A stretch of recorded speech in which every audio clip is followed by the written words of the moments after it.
only upon learning about the fact that I just found out my records. I assumed at the time it was my 16th birthday, but now we know different. You admit as you sit here today that defendant and Ms. Maxwell did not celebrate your 16th birthday with you, correct? Correct, based upon the records, which you don't know when you saw. I know it was, it wasn't a year ago, but it wasn't that long ago either. So I'm not too sure. I can't tell you the date that I actually saw them. All right, last year you lived in Colorado for part of the year, correct? For part of the year, yes. And then you moved to Australia, correct? Yes. You did not live in Florida at any point in time during 2015, correct? I believe I left Titsville at the end of 2014. Okay, so you did not live in Florida during 2015, correct? I believe so. All right, so when you reviewed these records sometime in 2015 that caused you to know the real date of when you worked at Mar-a-Lago, where were you physically located? Objection, mischaracterized her testimony. I don't remember where I saw these records, when I saw these records. I know it wasn't a year ago. I know it was more recent. I can't pinpoint the date that I actually saw them, but I don't know. I don't want to sit here and speculate and then give you the wrong answer. It's just new knowledge for me. All right, did you receive the records by email? I believe so. Okay, did you use any email address other than blank? No. That's the only email address that you've used. That's correct. And the Mar-a-Lago records that you reviewed, you received by email at that email address. Possibly. I mean, I can't say 100%. I could have been told about them. I could have seen them on a piece of paper. I really don't know. This is a very hazy subject. All I know is that I found out, and that was able to clarify a lot of dates for us. Okay, what other dates were clarified? Mr. Edwards, I object and instruct the witness not to answer if any of your knowledge is based on any privileged communications that you have between yourself and any of your lawyers. Okay, you just said you reviewed records yourself, correct? Objection. This is mischaracterized her testimony. She actually just testified that she may have heard that. No, you're not testifying. I've asked her. I'm clearing the record up right now, though. You can object based on form. That's a valid objection. You've made your record. Did you review records that clarified dates for you? I've either reviewed them or I've been told about. I can't remember. I'm sorry. I know now that the dates are what they are, but I don't remember. You don't know when you learned that the dates are what they are? No, I don't. And your best guess is what? Objection. If any of your answer is based on attorney-client privilege, I'm instructing you not to answer. I can't answer them.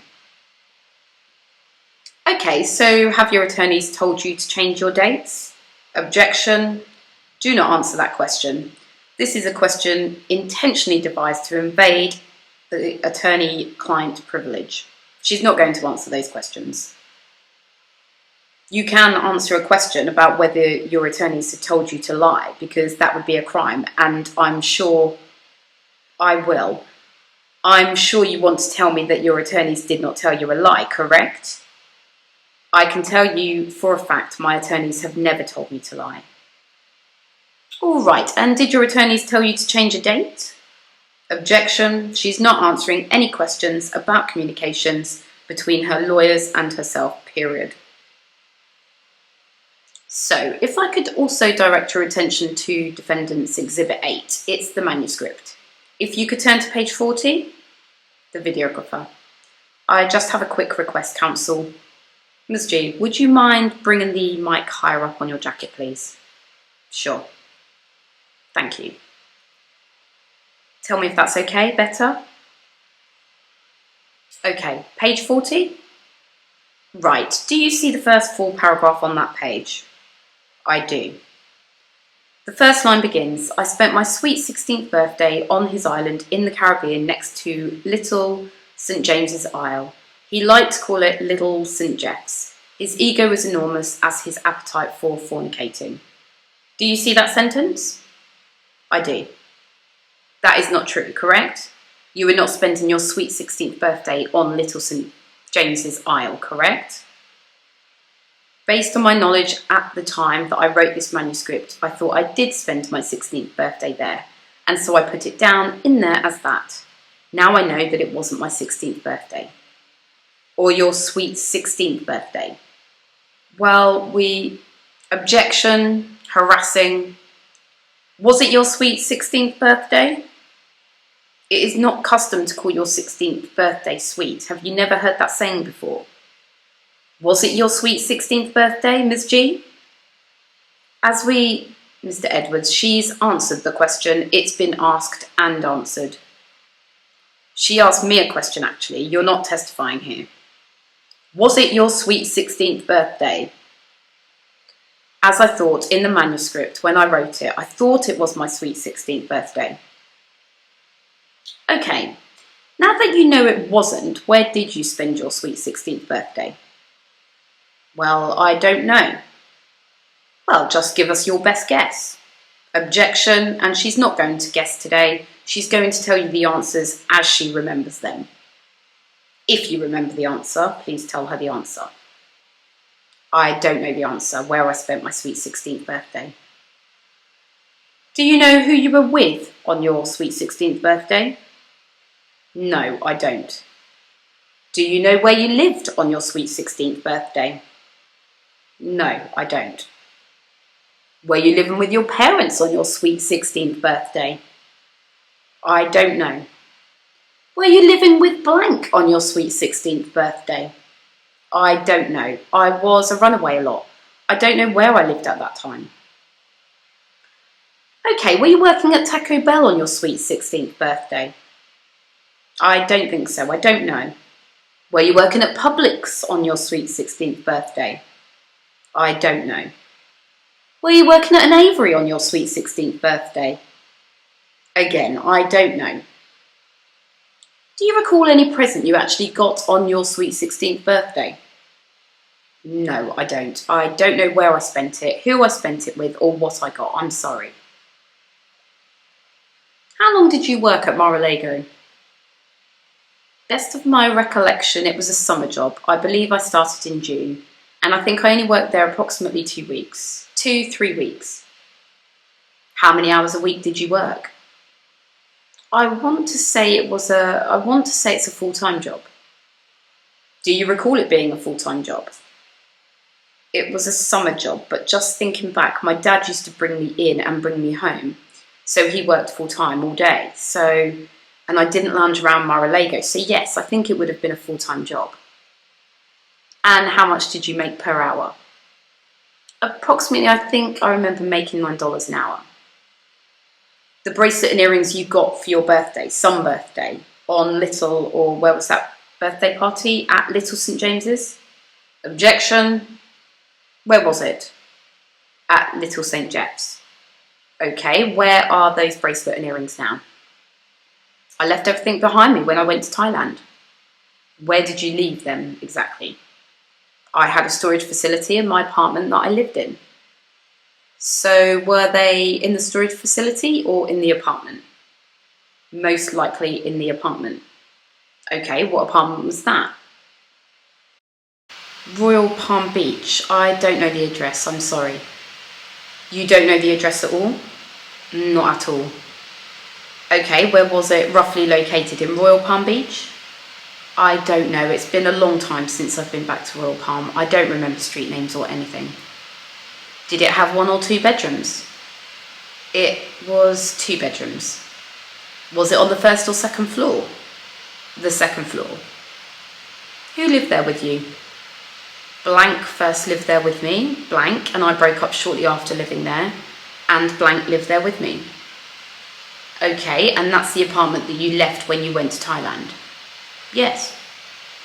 Did you live at more than one apartment with blank? When I was a runaway, he let me stay at his apartment. Was that a different apartment?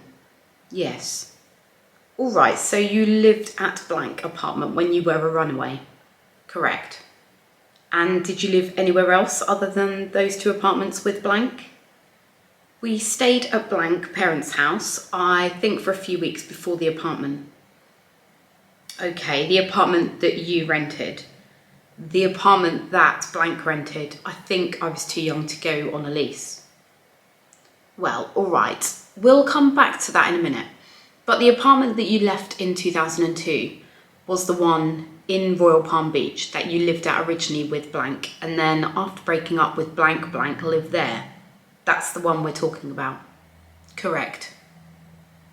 That's the apartment we're talking about. That's not the one that... Okay. Sorry, I'm confused. Could you please re-ask the question? All right, I asked you where you left your bracelet or earrings. You think you... Okay, yes. Left them in an apartment, correct? Okay, yes. Yeah, not the first one. The one where blank eventually moved into.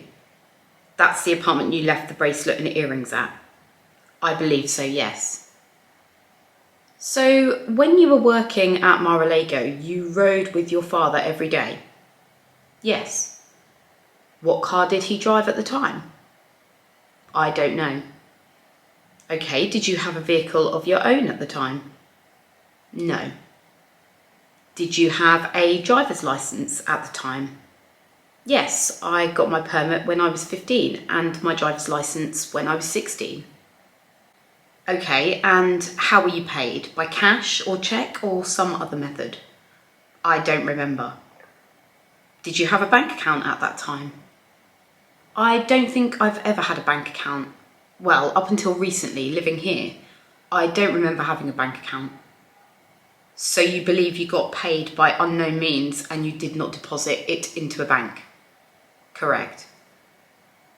What was your uniform when you worked there? At Mar-a-Lago? Right. It was a white miniskirt with a little white polo top with the emblem of Mar-a-Lago on it. Did they give you more than 1 minute? I don't know. Maybe. Did you wear it to and from work every day? Yes. Did you get new ones when you arrived that were clean, or did you launder them at home? I would have had to wash them when I got home, I suppose. And you think you had more than one, or you don't recall? I don't recall. All right, was that something you purchased, or did they give it to you?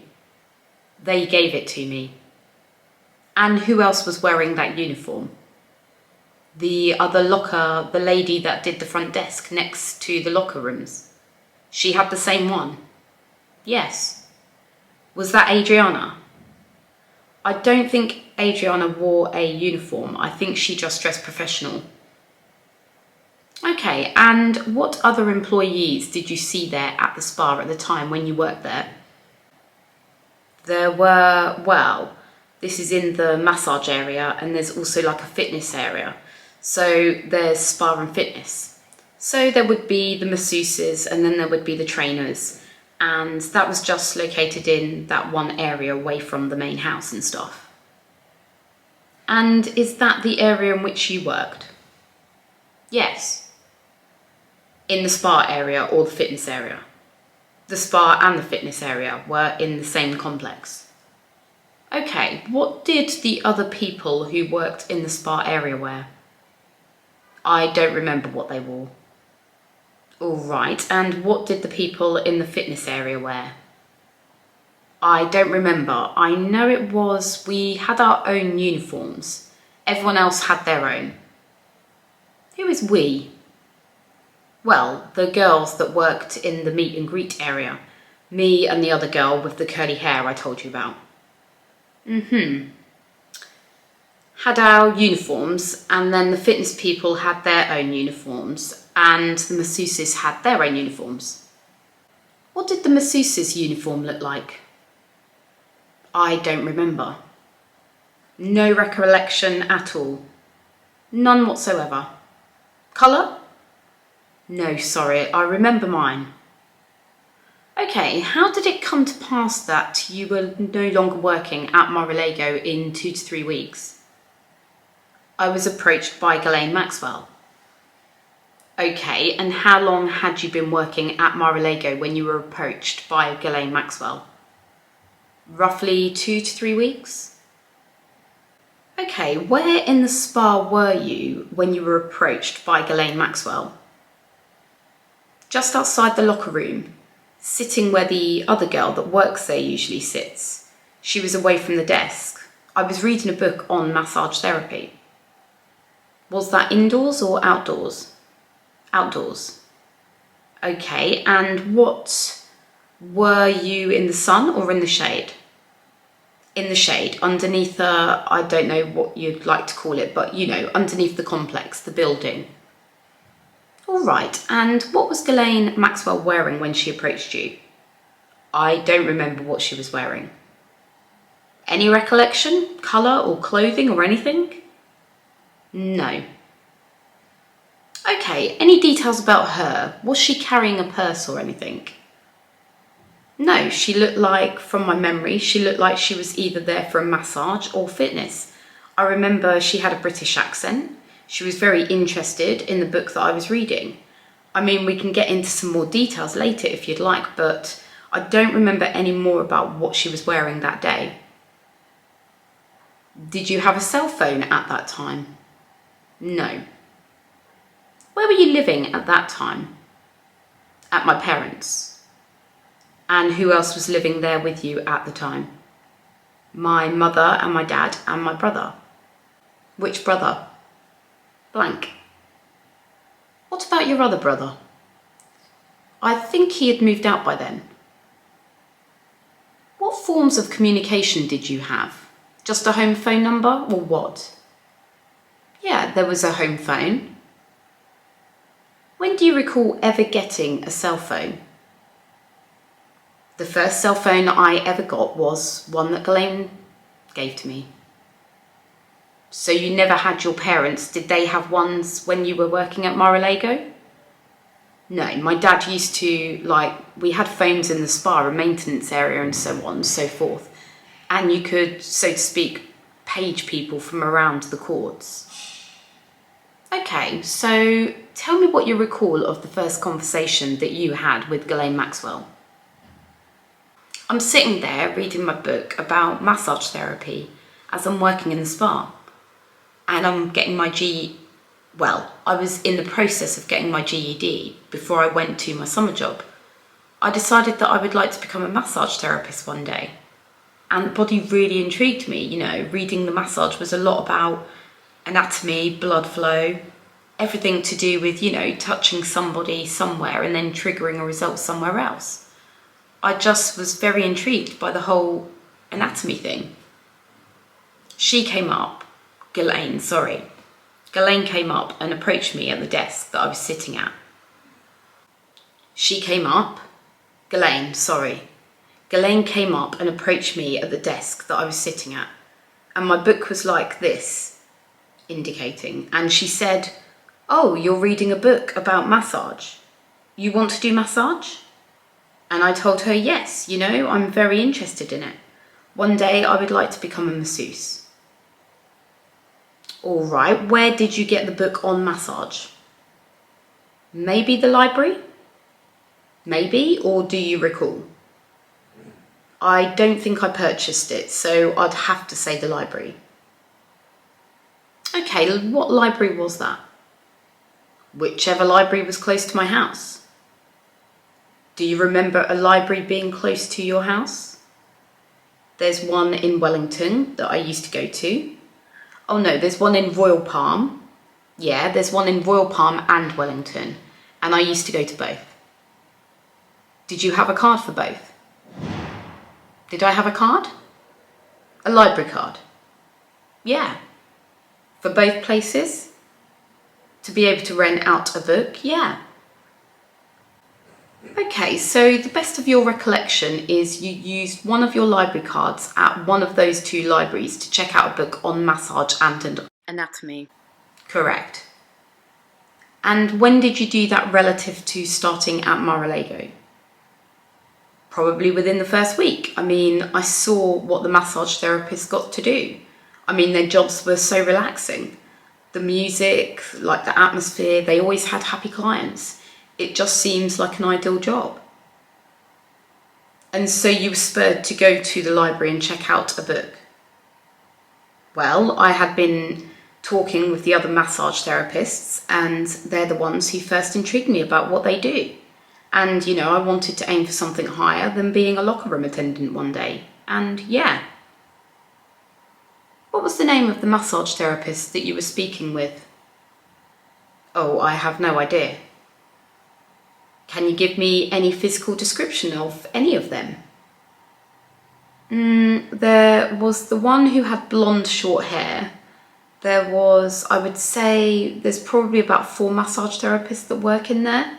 So, I mean, I don't remember all of them. Okay, what time of day was it? Objection? Afternoon. How late? Anywhere between 2 to 4. And what time did you get off of work? I believe I got off at 5. And what was the rest of your conversation with Ms. Maxwell? I'm sorry, I don't think you finished. Thank you. Well, she noticed I was reading the massage book, and I started to have chit-chat with her just about, you know, the body and the anatomy and how I was interested in it. And she told me that she knew somebody who was looking for a travelling masseuse. And I said, well, I don't have any accreditations. This is the first book I've ever read. She goes, that's okay, I know somebody. We can train you, we can get you educated, you know, we can help you along the way if you pass the interview. If the guy likes you, then, you know, it will work out for you. You'll travel, you'll make good money, you'll be educated, and you'll finally get accredited one day. Okay. She finished off by, you know, giving me her number, and I told her I'd have to ask my dad. And I called my dad.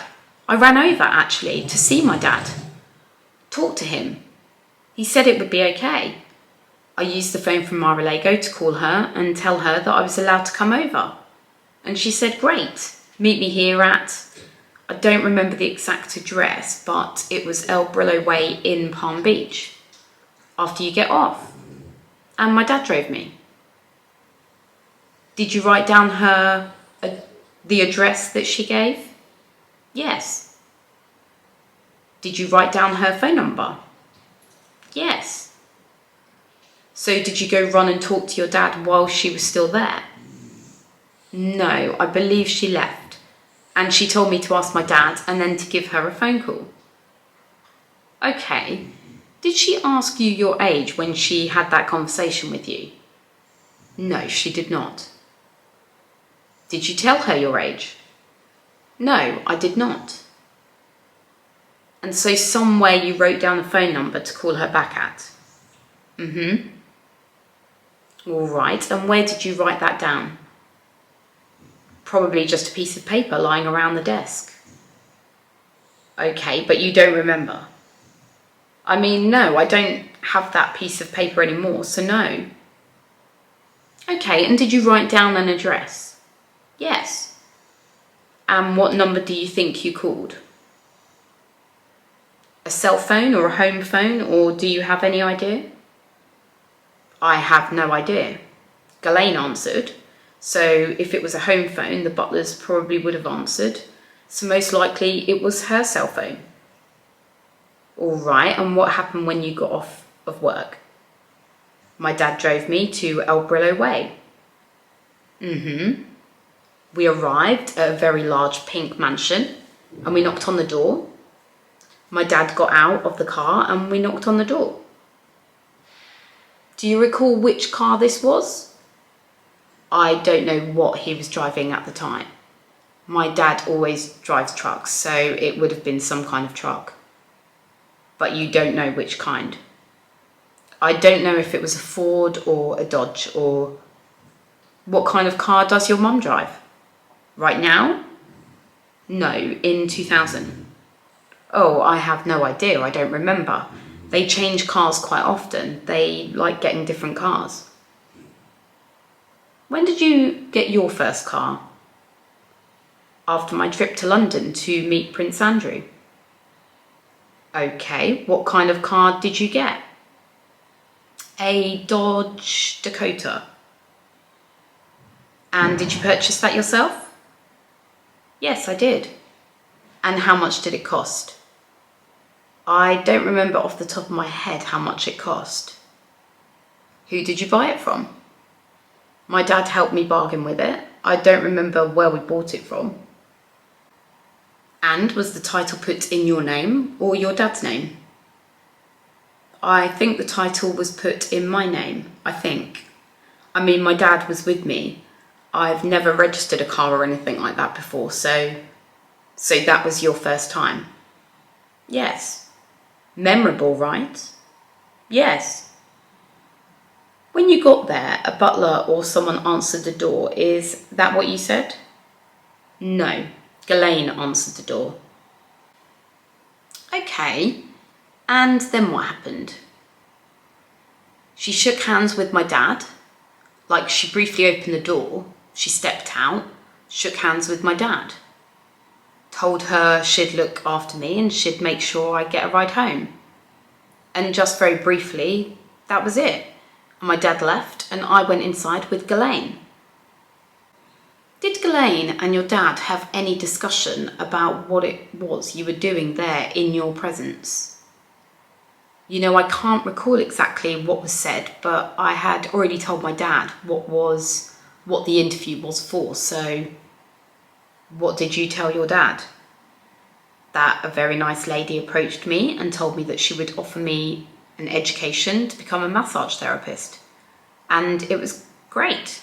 It would be a great experience for me to be able to get educated and trained and eventually be accredited. So he was very happy for me as well. You told him that outside of the presence of Ghislaine? Yes, when I first ran to the tennis courts where he was at. And then in your presence at the home, did your dad and Ms. Maxwell have any further conversation about what you were doing there? I don't recall. I think they probably would have chatted for approximately maybe 30 seconds. It really wasn't a long chat. The things that stick out in my mind were we will take good care of her and we will make sure she gets a ride home. How far away did you live? Approximately 30 minutes. And that's with your parents' house, right? That was my parents' house. Did you see any other employees or any other people inside the house on that day? Yes. Who else did you see? One Alessi. And Maria. But Geoffrey and Ghislaine liked to call them John and Mary. Okay, where did you see John? Downstairs after the whole ordeal. Which room? The kitchen. All right, where did you see Mary? The same place, kitchen. Were they talking to one another? No, Mary was doing something with the dishes. They were always either cleaning up or doing stuff, and you saw them in the kitchen. In the kitchen area. I mean, you have to understand there's like 3 parts to that kitchen, so it's very large. All right, what part did you see John in? In the corner, left hand, and Mary was in the same vicinity but not right next to him. They weren't chatting. What is also contained in the corner left hand of that room?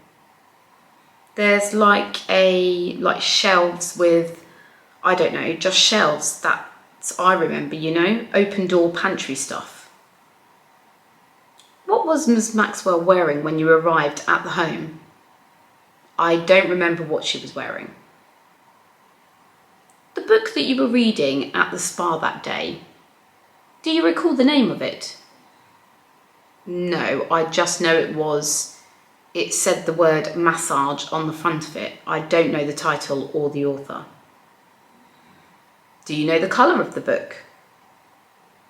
It was dark. It was like plastic covering. All right, and how big was it? If you can just demonstrate for the video. Smaller than that, maybe? Maybe a little bit less than that.